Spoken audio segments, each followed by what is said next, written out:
Good evening and welcome to Conservation Conversations presented by the Kentucky Department of Fish and Wildlife Resources. My name is Gabe Jenkins and I'm the host for tonight's show. I'm running solo tonight as my other co-host Kevin Kelly is not able to join us. So bear with me tonight as we move through our conversations, as it's going to be a lot of great material and information. Remember, if you're watching with us tonight, we'll be taking questions. So please ask your questions in the chat and we'll try to get to them at the end of the episode. For tonight's conversation, we will be talking elk. The elk application period just closed for the 2021 elk hunt, and we have a lot of interest right now on elk. The results will be coming out in the next couple of weeks for those lucky applicants, and we really thought it'd be great to highlight the Kentucky Department of Fish and Wildlife's elk program and the elk hunt and all the things that go into elk management here in Kentucky. We have a great show lined up for you tonight. A panel of our elk biologists joining us tonight. With the show, we have two elk biologists, Joe McDermott and Dan Crank, and the acting elk program coordinator, John Hast. So if you guys are with us tonight, I'd love to have you jump on so we can say hi and introduce yourselves. Gentlemen, thank you for coming on tonight's show. If you don't mind, just introduce yourselves. Tell us a little bit about your expertise with the department and some of the things you enjoy. Joe? I'm Joe McDermott. I'm a deer and elk program biologist here for Kentucky Fish and Wildlife. I've been with the agency in some form or fashion since, I guess, about 2011 or 12. I'm an avid hunter of all things that I can get a tag for in Kentucky and elsewhere when I'm able. Okay, my name is Dan Crank. I'm one of the other elk biologists. I've been with the department since 2000 as an elk biologist. Prior to that, from 98 to 2000, I worked for the University of Kentucky as an elk research technician, kind of from the very beginning of the project. So I've been here just about through the whole project itself. And I'm also, avid hunter and fisherman. Love to hunt elk out west every year if I can. And I'm also really involved in long range precision rifle shooting as well. Awesome. Yeah, I'm John Hast. I'm the acting deer and elk program coordinator, previously our bear and fur bearer program coordinator, and I'm still involved with bears, but I briefly worked as a year as an elk biologist back in 2015, and prior to that, did a big bunch of my graduate work on elk here in Kentucky. Like to hunt all things, like to fly fish. Recently checked a box of mine that was to kill a turkey with a bow. So, nice. And I'll give an assist to Joe for that when he called it in for me. So. That's what's fun about this panel is, we all work on elk, but we all are elk hunters as well. I mean, we've all taken trips out west, assisted on Kentucky elk hunts. So that's one thing that I'm super proud and want to highlight tonight is that, yeah, we're managers, but we're also enthusiasts and enjoy the consumptive side of it, but the management side. So guys, I really appreciate you coming on and sharing your expertise. Dan, especially you, we're going to pick your brain a lot since you've been with us since the very beginning on elk. When it was just a thought really on what we're going to do. For our viewers too, just a little bit about it. To me, as many of you are aware, I was the deer and elk program coordinator and worked in the elk program for about 12 years. So this is extremely near and dear to my heart personally. I'm excited to share this, talk about the program. I know I can talk about it for days, but we're really going to highlight all the great work these guys are doing and cover some great stuff. So we're going to go ahead and jump right in. We're going to take a crash course through the elk program. Where we'd like to start is really elk in Kentucky before the elk that we have. So pre-settlement, 1700s, 1800s. Let's paint the picture of what we know about elk in the state, where they were, and kind of give us some background if you guys don't care for us. John, I think you're going to kind of cover that. Yeah, for sure. I mean, so as we know, before European settlement, elk were abundant across all of Kentucky and most of the Southeast. I think it's pretty interesting how really deep they were into the South. So Daniel Boone talked about them extensively in his notes from his trips through the Cumberland Gap. And I'll pop up a map here just real quick that we can talk about for a minute. If I can get that shared. Yeah, so I mean, what you're looking at is really the range of the eastern elk, and you can see there in Kentucky they were essentially eliminated around 1850, so prior to the Civil War.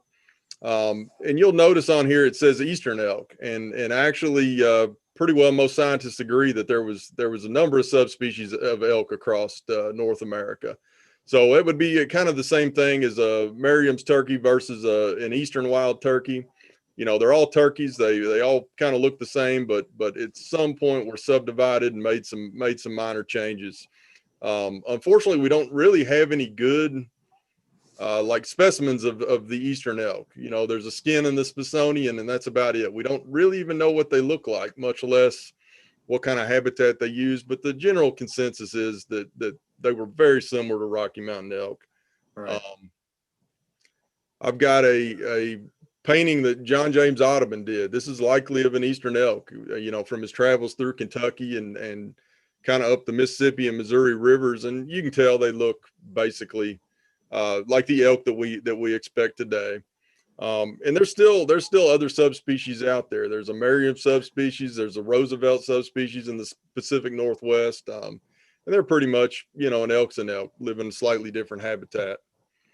You know, when you just look at our geography and think about elk, just some of the place names, you know, that come to mind: Elkhorn City in eastern Kentucky, Elkhorn Creek here in central Kentucky. So, I mean, we know from historical records, from Audubon, from Boone, from their writings, Thomas Walker coming across, and then just the names of the cities and things that talk about elk. So, you know, for us, thinking about elk all across the state, it's pretty naive to think, but you know, a couple hundred years ago, they were here and very plentiful. Yeah, absolutely. And we had that guy bring the elk antlers in that were likely from an eastern elk. That was awesome to see. Yeah, I mean, let's touch on that. So, you know, we got a call. I believe this was Joe. And I think this is pretty interesting. I think a lot of our watchers would enjoy this.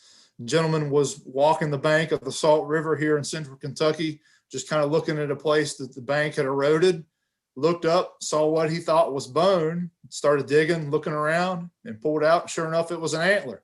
Then he gets to digging a little bit more and finds more of it. So what ended up being 3 points off of an elk antler.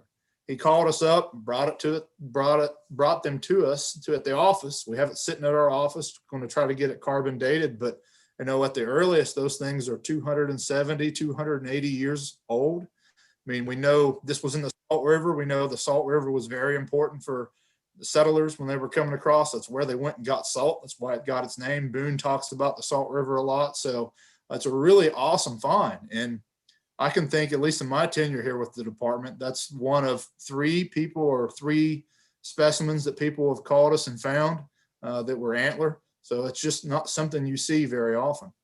Yep. And so I guess to kind of round this out, you know, why we had about 150 years of no elk here in Kentucky, and that was just all to overharvest. And that's sort of a term, but when you apply it to settlers, they were shooting elk to survive. There was no way around that. You know, they had to eat, and they used the hides and all the other parts for daily life. And it just came down to the fact that they were putting food on the table and were, you know, great at hunting them when you got to survive. So that's basically by 1850, we were without eastern elk here in Kentucky. Okay. So, you know, 1850s, then we go through a long period as an agency. You know, the elk story is very similar to many other species in Kentucky. You know, white-tailed deer, turkeys, otters. We had them in plenty, and then we basically removed them by unregulated hunting. And when you look at the history of the agency, we went through a period of restoration of all those species, whether that was white-tailed deer. You know, we started in the 30s and the 40s, and that went through all the way through the late 90s. Turkeys, otters, all of those things that we went through as an agency for half a century.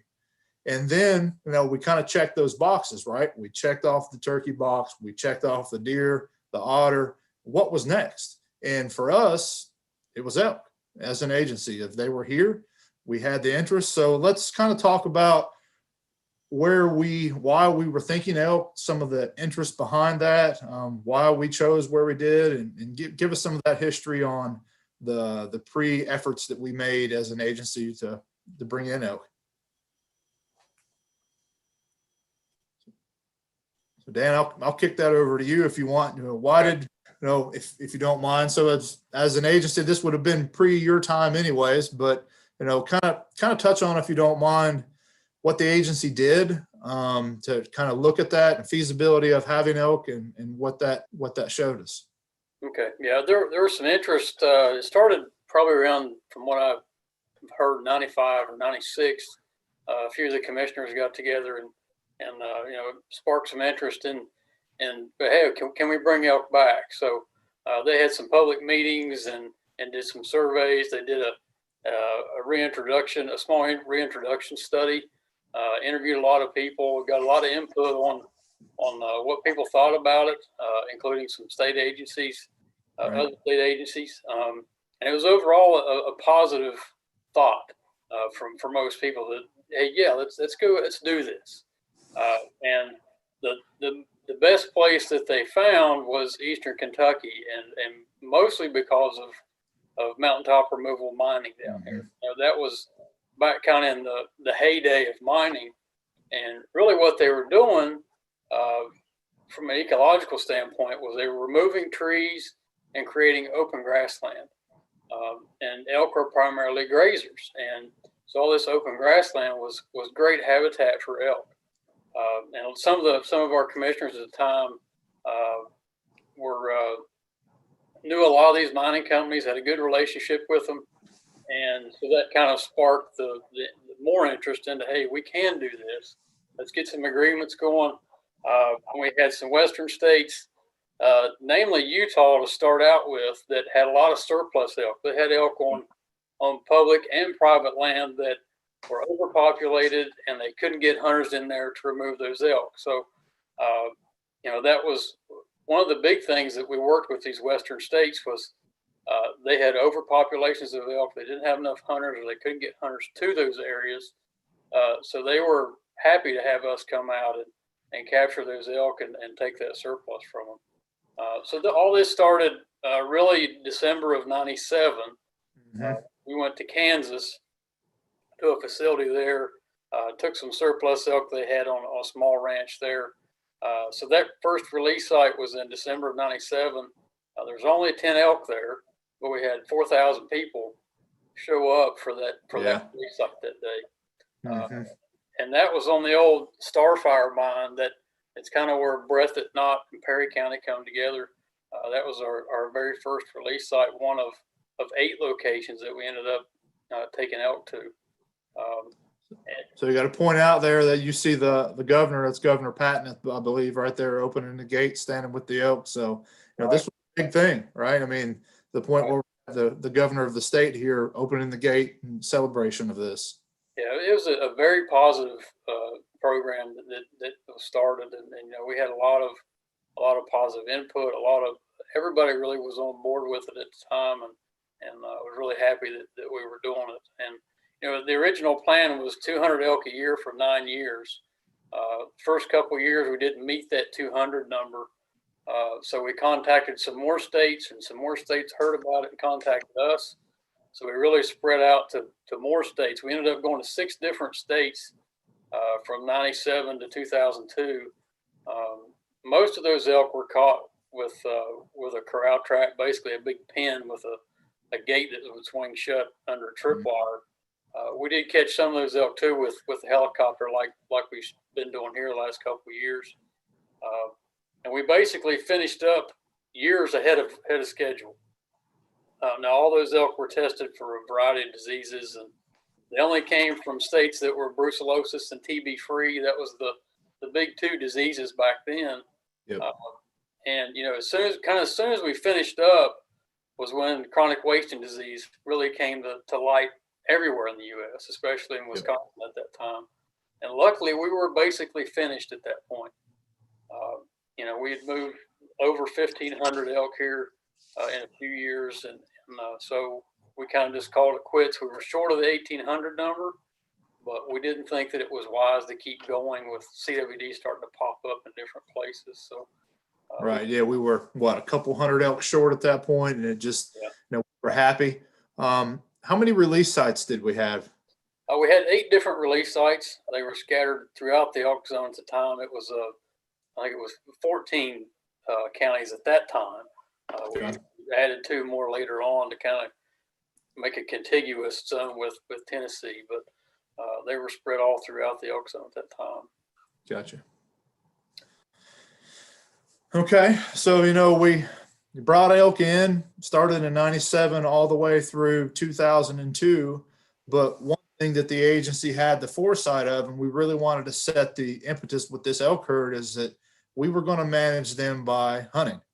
And really that was the thing that we wanted to set up a strong hunting regimen and get that going. So in 2001, we implemented our first hunt. You want to kind of talk about that and what that kind of your involvement there? You would have come on the scene about that time, and just kind of the hype and, explain that process if you don't mind for us. Yeah, so that was in 2001, actually 2000, we decided let's go ahead and start our first hunt next year.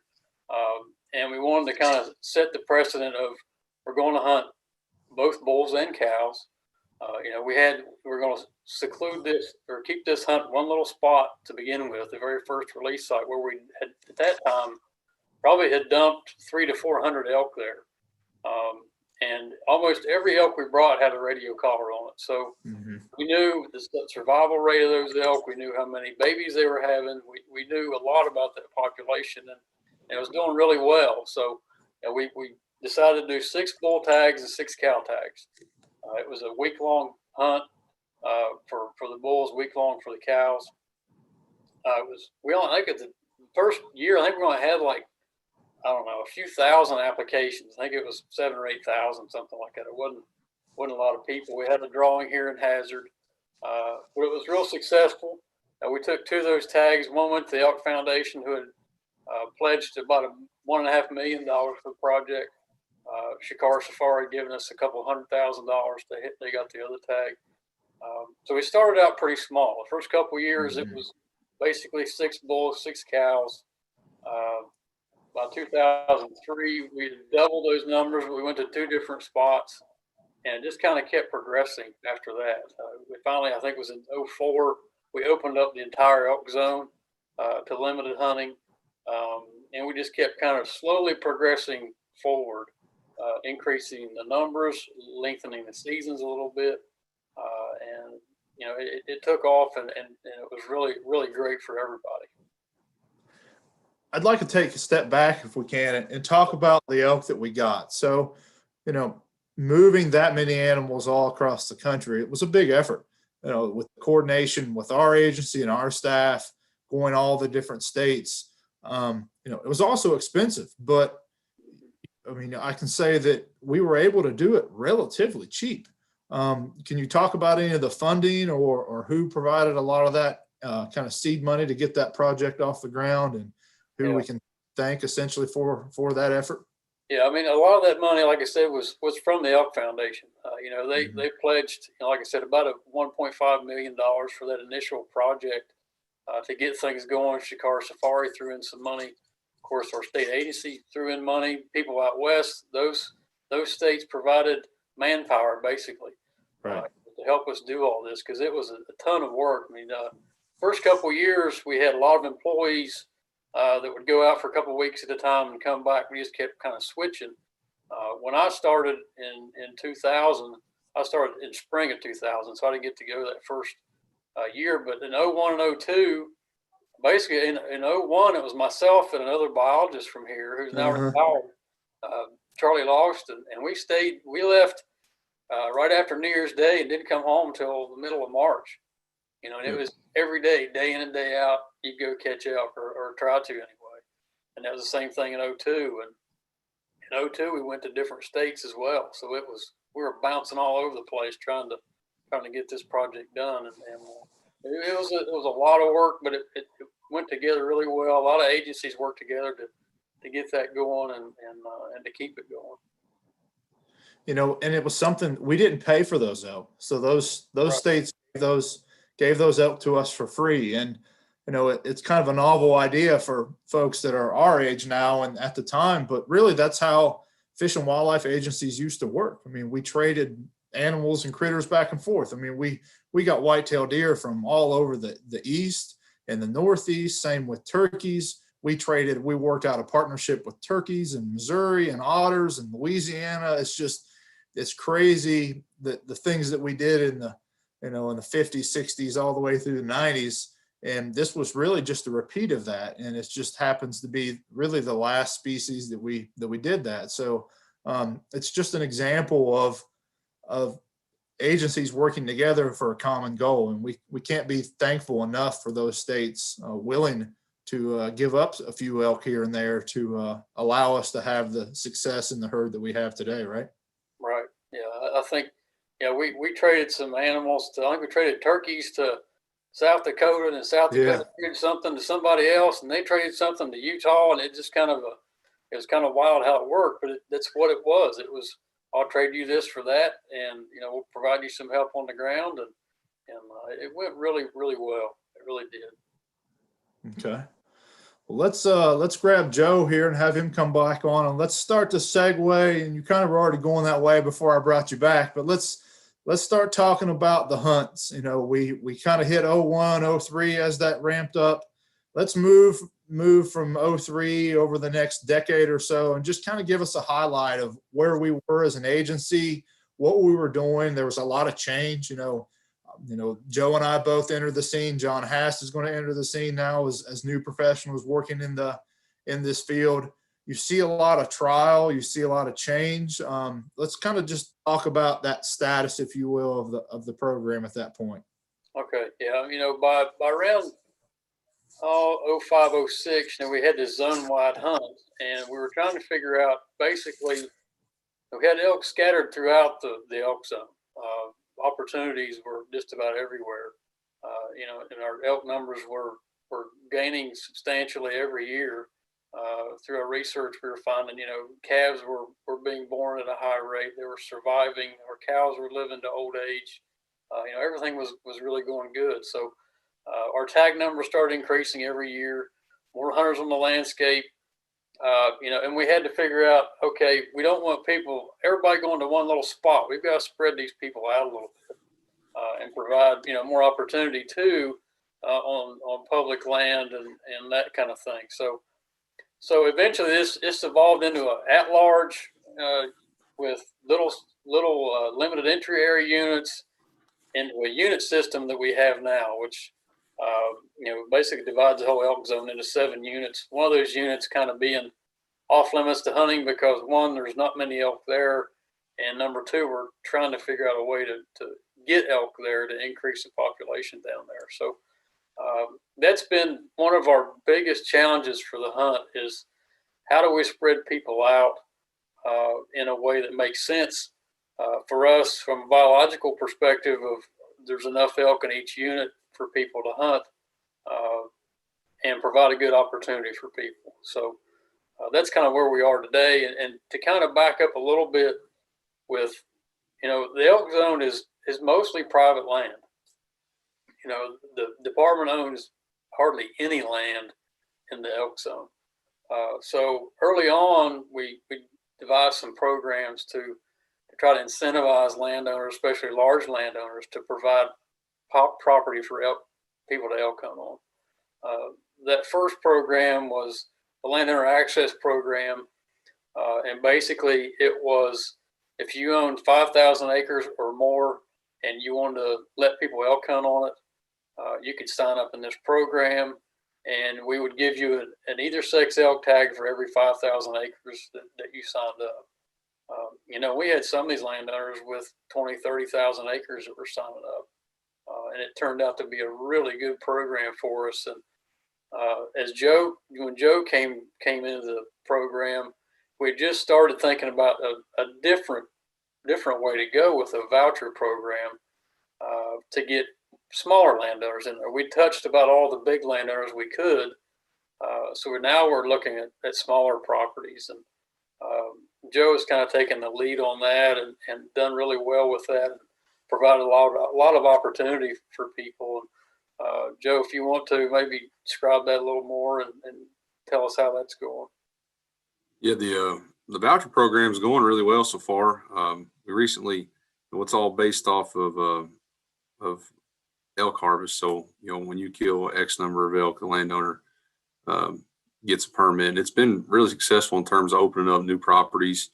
The traditional programs have been very effective, but we're kind of running out of a lot of the really, super huge landowners. So this kind of gives us an option to bring smaller guys into the mix and provide them, an avenue to have a stake in elk management in Kentucky. And it's been very successful. I think right now we've got 18 or 19 different landowners and about 120,000 acres enrolled in this voucher program. And the landowner cooperator program has been great. On the map that you all just saw, the elk hunting unit maps. I mean, with the exception of a couple thousand acres, really, or some agreement between the Corps, we don't own anything. Yeah. So basically, everything you see that's green here and most of what's purple, all actually came from one of these programs. So it's been really beneficial for us, for our elk hunters, just to give them a place to go. And I will mention it now.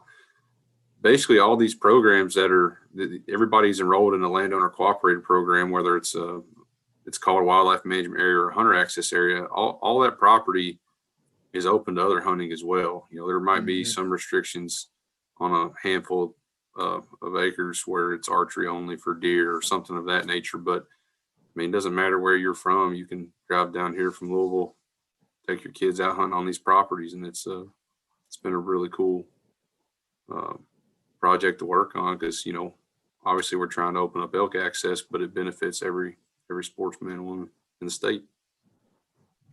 So let's put some numbers to that. So just for our watchers, so the elk zone, 15 counties, 4.3 million acres, like 2.5 sizes the 2.5 times the size of Yellowstone.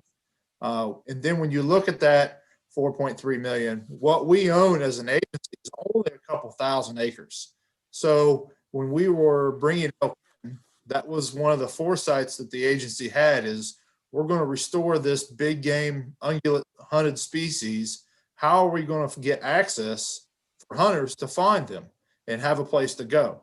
The Daniel Boone runs through there, but it really wasn't the best elk habitat. So we really, as an agency, had to be creative and think outside the box and get partnerships with private entities. And so we were creative, the agency was, and some of us have had a hand in some of these programs to have long-term leases or short-term leases where we have access to elk hunt. And, right now we have about 400,000 acres in some sort of agreement. And that's all private property that's enrolled in a myriad of different programs. And, the majority of that is also open for, the quail hunter, the grouse hunter, deer hunter, turkey hunter. Everybody gets to benefit from that as well as the elk hunter. So it's been a very successful program for us, for elk hunters, but also for all the hunters that want to participate on public land and public land hunting. So it does kind of create a challenge for us. We don't own it, so we can't go in and do a bunch of habitat work necessarily, or there's give and take. So that's part of our efforts as an agency to work with them and highlight that. Guys, if we can, I'd like to step back a little bit and kind of go through that 05 to 15. If you looked at that decade, in my mind, you saw a lot of change. You saw some permit numbers going up and down and back and forth. Season lengths changing a lot. Anybody want to kind of talk about why we were doing in that and making all those changes, what we were trying to figure out essentially? Well, yeah, I touched on a little bit. We knew the elk numbers were there, and we had surplus elk, basically elk that we could harvest. But we had to balance, the number of tags in one hand with how many spots do we have for people to really go and have a good elk hunt and have a good experience? And you could draw 3,000 tags, but if you've only got spots for 500 people to go hunt, it causes a bit of an issue. So, Right. And then again, we went through these different iterations of at large, and we had a north and a south at large, and then we went to limited entry areas to try to protect some spots, only let so many people hunt in there because they were getting over harvested if we just opened it wide open. So there was a lot of learning on our part, a lot of trying to figure out how to space people out. And that's why we went to these different iterations of units and LEAs and all that kind of thing. And we eventually went back to this unit system that seems to balance things out a little bit better. And also, now if you get drawn for a unit, that's your unit. You're stuck there. And early on, we were moving some people in and out, and that caused some problems in the end. So, we kind of went through all these different iterations. I think now we're at a spot that we have a system that's working pretty good for us, and it's been a learning experience. Like it's been said a couple of years ago, we're out of the restoration phase. Now we're in the management phase. And we're not managing just elk; we're managing the people that are involved in it too. So it's a hard game to play sometimes, but it's always interesting to see what we can do and how things will work. And we're really writing the book on Eastern elk management, right? I mean, you look at what our Western states do and how they manage elk, and it's not apples to apples. And we can look at all the other Eastern states that have elk, but so few of them hunt them. And what they do, it's such a low number. So, for us, we were trying to figure out what's the right way. What do our hunters want? What do our landowners want and their expectations? And now that we've kind of built this tradition on elk hunting, how that's changed. And we've seen some of that now where, you go to the sporting goods store and walk up to the counter and you start talking about hunting, more than likely somebody's either hunted a Kentucky elk or been on a Kentucky elk hunt. So, we went from no idea at all how to elk hunt to now we've built this history of elk hunting, this tradition of elk hunting. All these other things have popped up with elk guides and elk tourism that are benefits from that. So as we go along, we have to adapt, we have to change to, kind of meet the demands of the resource, but also the people that are interested. Joe, if you don't mind, just kind of touch on the interest in Kentucky elk hunting and some of the numbers and the applicants and some of that, if you don't mind. Yeah, I'll be happy to. Just stepping back to what you were saying, I was going through some of the old emails today, and I found one, and it said, I think we're at like 18,500 people. So 18,500 people have now been drawn to hunt Kentucky elk. Pretty cool. That's pretty cool. But yeah, it's only growing with interest every single year. Last year, I think we were up to 98,000 different applications received, so people can obviously apply for more than one hunt type. I don't think there were about 45,000 people who individually applied, but it's really booming. We actually hit a different mark last year. I think it was, we for the first time, our non-resident bullwod applications actually broke 1 in 1,000 chances. But yeah, we're not the best overall odds right now, but obviously you can see that your best chances of being drawn are for the cow firearm hunts. Everybody wants to apply for something with antlers, but still not unreasonable, especially at $10 a chance. And so one thing I wanted to point out, we hear a lot, well, why are we letting non-residents apply? And I'll kind of touch on that. One, they're hunters too. And, we as Kentuckians have the ability to go to other states and hunt. And we can hunt deer, we can hunt elk. And so we want to make sure that we offer that opportunity. Do one of you two want to touch on what that breakdown is, what that percentage is, even though they make up almost nearly the majority of the applications? They really have just a limited number of tags available to them, right? Yeah, we cap them at no more than 10%. So this year we have 594 permits available. They can receive no more than 59 of them. Right. But it's, I mean, it's like you said, it's worthwhile. They're hunters too. I mean, technically, these animals are owned by everyone. We're just the state in charge of managing them. And as long as we have the ability to go to Colorado and elk hunt or Indiana and deer hunt, whatever it may be, we believe that they should have the opportunity to come and experience that as well. Okay. Yep. All right. So one thing we touched on a little bit was translocation, talking about moving elk in the state. Let's touch on that a little bit more. So, Dan briefed us on where we were releasing elk and the different release sites.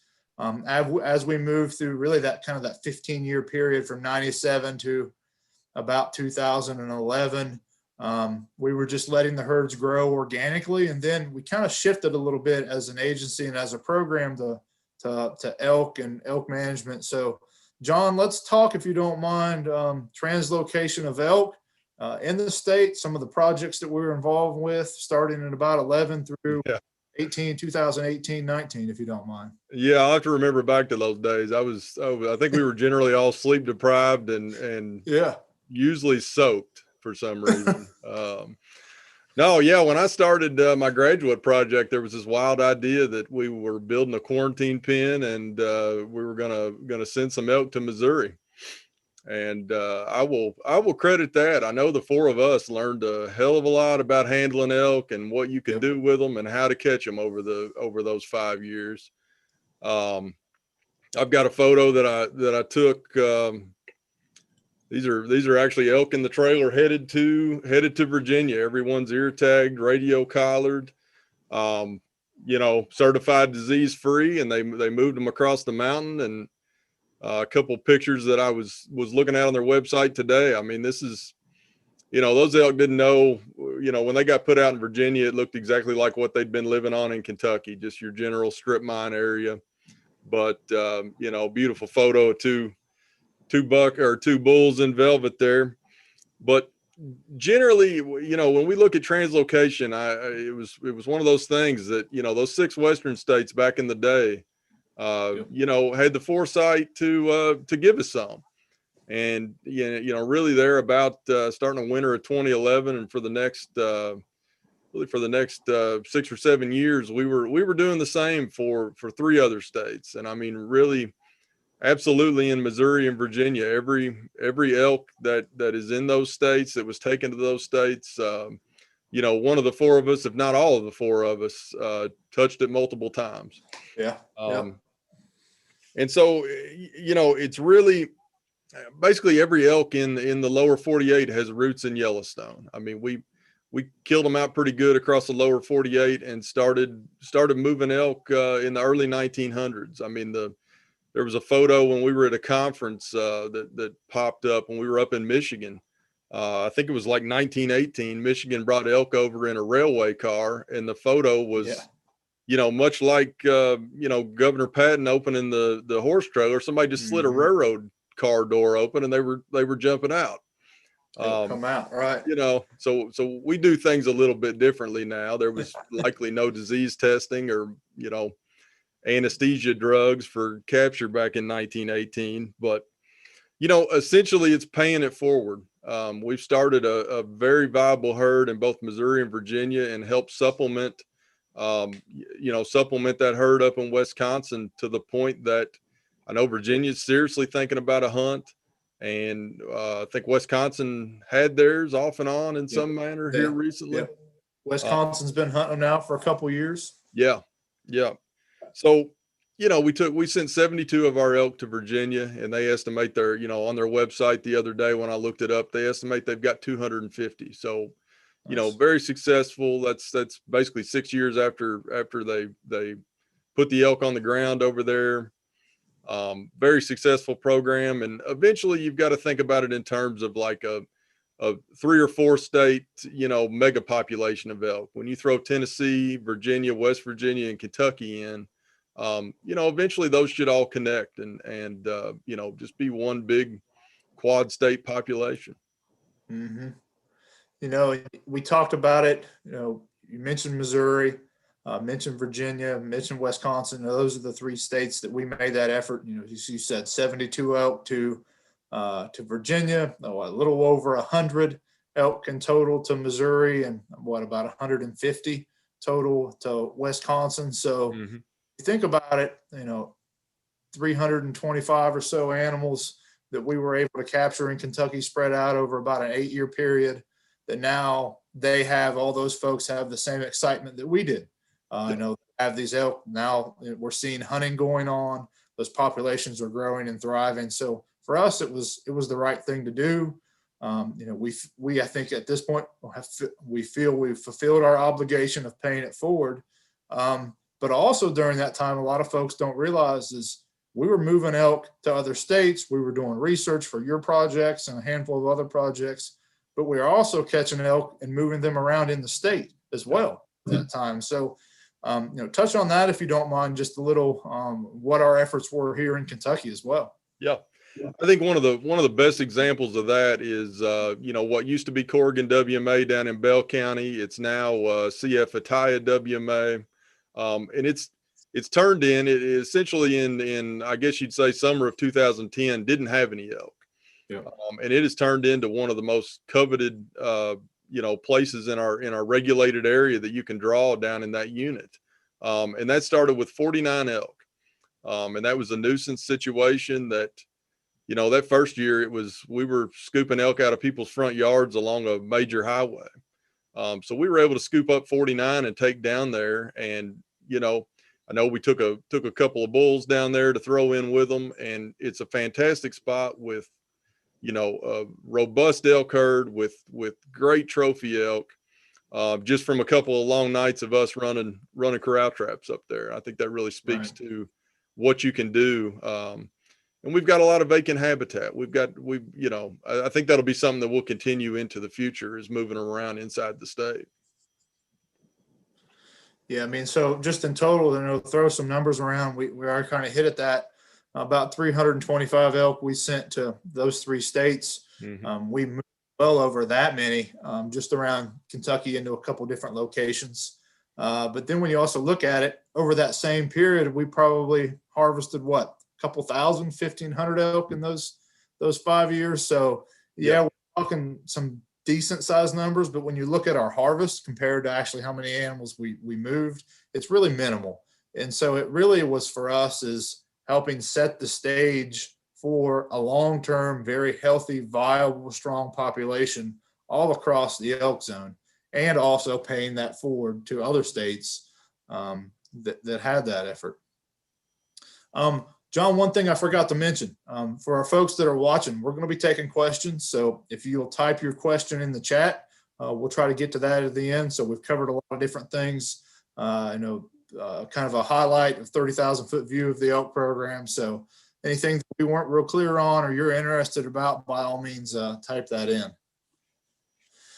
All right, so getting back to it, you know, we talked about restoration, research, moving elk around. Also, kind of during this period, you know, you were working on your research projects. We also started thinking about how are we going to manage these critters. You know, we looked at all the other states. We looked at the West. Joe and Dan and I, we talked a little bit about earlier, and kind of figuring out our way. At that point, we really sat down and looked at what we were doing and the need for consistency and the need for long-term planning. You know, we'd had elk on the ground for 20 years. What did we see as an agency on managing them into the future? And so we really sat down as a group, and most of us were all here during this effort, and we wrote an elk management plan. So Dan, if you don't mind, just kind of talk a little bit about some of the things that we thought about, what we were working on, and kind of the vision that we had for the plan. Okay. Yeah, that's one thing that we hadn't done yet. You know, so we're, like I said, we're moving into the management phase of our restoration. So we thought, well, let's get some concrete ideas set of some goals we want to meet and maybe how to achieve those goals. So really what we did was we we asked a lot of people a lot of questions. We surveyed all of our hunters for a couple of years. We surveyed the people that had applied but didn't get a tag. We did some public surveys just for the general public to ask them about their opinions on elk and elk management. So we came up with this basically an elk management plan, which is available on our website. Anybody can go look at this and read all about 30 pages of it. I think it's somewhere around in there. And really what it does is it sets some real objectives that we like to meet or look at. Things like population management and how we're going to measure the population. What kind of habitat work or land acquisition do we need to look at? We need to look at public use, whether it's consumptive through hunting or non-consumptive through elk viewing and tourism, things of that nature. Not only where and how to do it, but how should we do it? What kind of returns are we going to get on that? How do we get the public more involved in elk management and meet their needs as well, not just the needs of hunters. So, and some of the other things was, what kind of research do we need to do? What do we need to look at in the future? What have we not covered? That's kind of where our calf project came from that we're doing right now with our calf and reproduction and adult cow survival was, early on we'd done some calf research, in the early 2000s. We had John's project, in the early teens of 2000, but we wanted to go back and look at, okay, what are our population goals here? And let's get some new hard numbers on an established herd. And how do we research that herd? What do we need to find out? So this helped us set those goals and how to meet those objectives. And one of the things was just consistency. As managers, we collect a lot of different data, but one important thing is trying to be consistent through at least a minimal period to see if there's any change. So, we do one thing one year and then the opposite the next and modify this and change the season. So we were really needing to have some consistency in our data. And that was also part of the plan, is that here's what we're going to do. Here's how we want to try to manage them. And let's wait a few years to see if we are achieving the results that we're trying to do. Also, something that we've really not talked about is habitat and habitat change. So do you want to cover a little bit of that and what we're experiencing now, and something that I don't think we necessarily would have dreamed of 20 years ago with habitat, but it's a real player for us at this point. Right. As I kind of touched on earlier, the thing about Eastern Kentucky was at that time, it was the heyday of mountaintop removal mining. So we were creating all this vast open habitat and rangeland for elk. And then probably, when was it? The middle teens, late teens, a lot of regulations changed, some political winds changed, and basically the mining industry was shut down.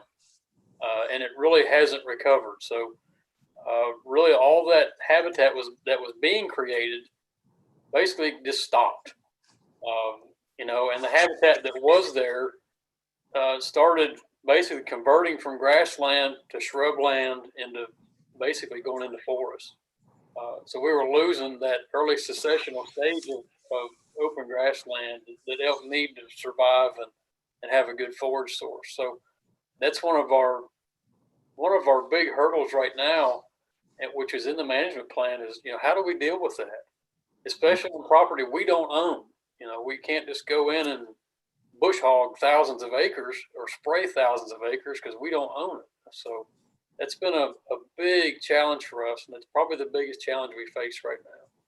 Yeah, really, it's the biggest challenge the program has ever faced to this point, is how do we maintain the elk habitat, that early successional. When we talk early successional, we're talking grasslands, pasture kind of habitat where elk can graze. If you follow our agency or watch Kentucky Afield, you've seen some of the different habitat practices that we've tried. We brought in a big chain and tried to rip up some brush. If you've recently seen, we had a show on prescribed fire in East Kentucky and how we hope to use that tool to our advantage. You know, there you are, Dan, in your fire suit, actually in the field doing work. And where we're trying to, you can see in the background, you know, we've got some grass right there close, but you see that shrubby material that's behind us, and that's what we want to get rid of. We want that grassland. That's a very important aspect of elk and what they need for their overall diet. Right, and we're working with a lot of these private landowners that you know, basically let us come and do things like prescribed fire and some chaining and you know, looking at other alternatives and maybe doing some aerial spraying or things of that nature. Just trying to, you know, think of anything we can to work with private landowners to try to knock that succession back to create more grassland habitat. Okay. So, you know, we've talked about habitat, some of the things we're doing here. We've alluded to this a little bit. We'll bring Joe and John back on. So also in the elk management plan, we talked about the need for more research. You know, we've had elk now 15, 20 years. It's time to really redo some of our metrics that we collected, you know, the percent of the cows that are being bred and the survival of our calves. So gentlemen, talk about some of these projects that we're kicking off right now, we're working on, and what we kind of hope to achieve and learn from them, if you don't mind, either one of you. Yeah, I mean, I'll talk about the calf project. Basically, like they said, we needed to re-update some of our basic population metrics. We wanted to know, you know, how many calves are actually hitting the ground. We do a lot of pregnancy testing, you know, because we have the ability to touch so many animals in the winter. But that's just a snapshot in time. You don't know if all those animals that you're determining are pregnant, you know, via blood serum analysis is actually translating into calves hitting the ground. And, you know, the ones that are hitting the ground are things killing them. Is our survival rate still as high as, you know, we think it is? So what we're basically doing now, we're going to look throughout the zone. We're kind of focusing on different areas each year, but we're in the middle of a 3-year collaboration with the University of Kentucky. Basically, we're going in, trapping these animals with a helicopter, doing an ultrasound to determine whether or not they're pregnant on site. And then we actually implant a transmitter into this adult cow that will tell me when her calf is born. And with that VIT, the transmitter, and the cow collar itself, I can actually get an approximate location of where it's at, and we can go in, find the calf, and collar it and monitor it through at least the first year of its life, so we can get some updated survival information. And so we're in the middle of our 3-year project right now. I mean, if I got a text in half an hour saying a calf was born, I wouldn't be too surprised. But yeah, we're approaching our second calf catching season, and the first one went really well.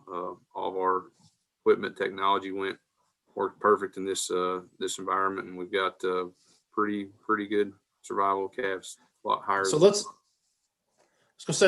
touch on this technology, because I think it's really cool to see what we're able to do and how it all works. So the adult cow has a GPS collar that is fixed to the animal. Actually, we'll step even back. You guys catch the cow.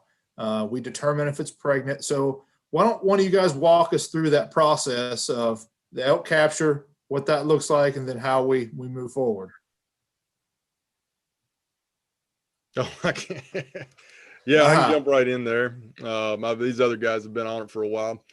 So essentially, yeah, in the last couple of years, we've been netting them out of a helicopter. And as you saw in that photo that was just up, the helicopter brings them back to kind of the base working area. And we first off immobilize that elk and then give it basically an ultrasound, just like any human, to verify pregnancy. And if she's pregnant, she gets a GPS collar and gets a vaginal implant transmitter. And so the cool thing recently, we used some of the old VITs, as we call them, back in the day, but the new ones are actually synced up with that cow collar. So we get all this information via satellite instead of having to go out there with the old school antennas and listen to them 24 hours a day while they're out there. And once that VIT drops out, assuming, more or less when the calf is born, it pushes that transmitter out and marks the location of the birth site. And I mean, I'd say we're at least above 90% on actually going in there and finding the calf, if not 100% last summer. Yeah. And so at that time, the calf gets a regular radio collar, just as the adult elk would, just on a smaller size, and that actually links back through the cow collar again and lets us know if that calf is in proximity with her, and if it is predated or dies, it sends us a signal. We can get on it pretty quick and determine cause of death. So fancy technology, but it just helps make everything better and more efficient. You know, we talked a little bit about predation, and let's just touch on this a little bit. So that's part of this project. Is we've seen a big change in our bear density in eastern Kentucky since we started bringing in elk. You know, coyotes, bobcats, they've always been there, but you know, it's preliminary after year one. But can you guys touch on kind of what we saw and with at least the first cohort of research? Yeah, I was yeah, go ahead. If Joe, if you know them off the top of your head, I texted them the other day, so we'll quiz you. the only Putting you on the spot tonight, guys. Yeah. it's all right. We haven't experienced any predation events, which is good so far to see. I mean, not to say it doesn't happen, you know, but if it does, I would say it's at a very small scale, or at least we haven't been able to pick it up yet. All of our mortalities so far, you know, we had one calf that got harvested in the late firearm season, but the rest of them were there were 2 or 3 others that were illness or some type of accident.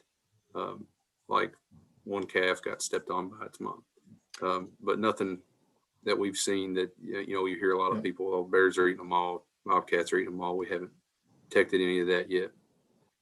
And I would mention too that we were working in some of our poor bear zone areas, some of our most densely populated counties for this first part of the study, the first year.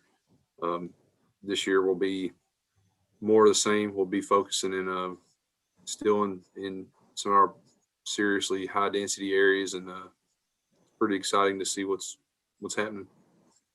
Yep. So, and like you said, this project is a collaboration with the University of Kentucky. So we have some grad students there working on those projects. And you know, we're just assisting in the project, but we're in the field as well, right there with them, learning and being a part of it. So great to have our university with us to help us. There are some these students are top notch, and they're doing a really great job. And if you all want to see more about it, we do have some YouTube videos that we created last summer for the first year of the calf capture. You can kind of see how we go in and you know, find the calf and how we work it up and follow along with that whole process. It's really interesting. All right, guys. So let's kind of wrap things up. We've kind of covered the whole elk program, if you will, kind of from the beginning to where we are. You know, now we're in May. What's coming up here pretty soon? You know, a lot of interest, a lot of applications on elk hunting. Anybody want to touch on what's coming here in the next couple of weeks?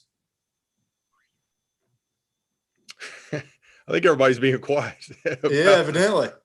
Yeah, no, it kind of kicks off. I guess it kicks off the fall hunting season for us, because we're about to have the elk draw and you know, about to get to interact with just under 600 lucky elk hunters this summer as they scout and prepare for the fall hunt. So, okay, let's answer a few questions if we can. We run over here, jump on the other page, see what we have. We have one question. Anybody want to touch on asking how many more years are we going to stay in the unit program we have right now? So in that system of unit and hunter distribution.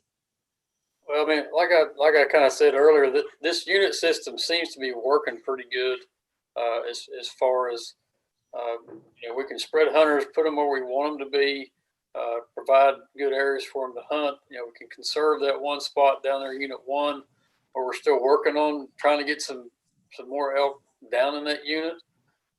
And also, the one thing that you kind of touched on too, Gabe, is staying consistent. A lot of our population models and things in the elk plan, we need consistency for a while to be able to biologically have a good answer to some of the population questions that we have. You know, if we keep bouncing around and doing different techniques and different numbers and how we're sending hunters here and there, it kind of messes that system up. So for the foreseeable future, we're going to stay with that unit system. Okay. That was really the only question we had. We had a lot of people or statements about thank you and keep up the good work. So, you know, we did a good job covering everything tonight. So I see we've lost Joe. I think he had some computer issues, but really, guys, I want to thank you. I know the agency thanks you. Thank you for all your time and effort, for what you do to put in for the resources. You know, a lot of time away from your family and your friends to make sure that this resource is managed correctly. It goes without saying that we appreciate you. I know all the different sportsmen and women in Kentucky and all around the country appreciate that, and that's reflective of the interest that's around Kentucky elk hunting. So we thank you for your time tonight, and we'll let you guys leave and get back to your families. Thank you. Enjoyed it. So really, as we wrap up, just want to put out a few more things about the elk program. You know, we just came off the elk application period. It closed in April. It closed the end of April. On May the 15th at the Mountain Arts Center in Prestonsburg, Kentucky, we're going to have a live unveiling of all the drawn hunters. You will be able to go to the Mountain Arts Center if you would like to come. It's going to be a big festival, a lot of excitement about elk, different vendors and elk guides and people there to talk about elk and really celebrate that.